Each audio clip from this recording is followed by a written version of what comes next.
Znači evo nas ponovo, znači izaberite destinaciju da imam instalirana, znači GTA 5, znači C, program files, tu, tu, tu, tu, tu.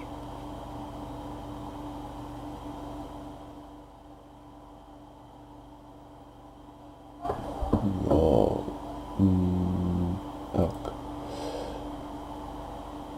Zatim ok, znači to ste podesili, nadaljujete, znači install i sačekate, znači dok se to sve lepo instalira.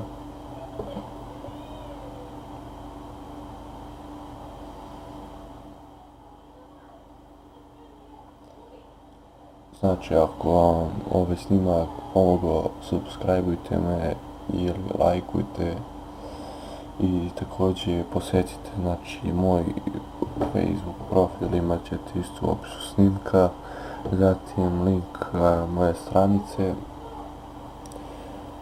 i to.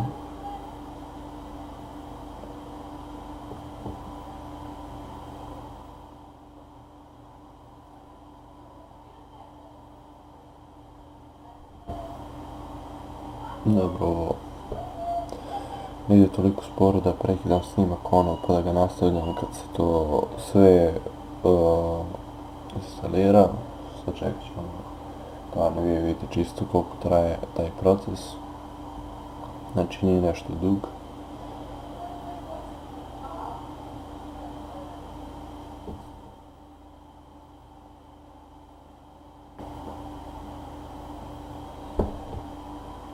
Zatim snimat ću, znači, ovih dana misije u GTA 5 od prve do zadnje. Znači čisto ako nekom nešto nije jasno, da ovo vidi tu.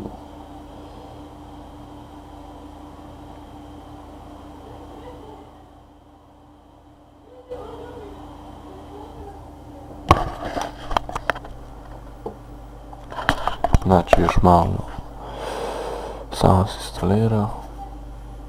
Znači posao samo startujte igricu i to bi vam bilo to. Evo to je znači skoro već na kraju.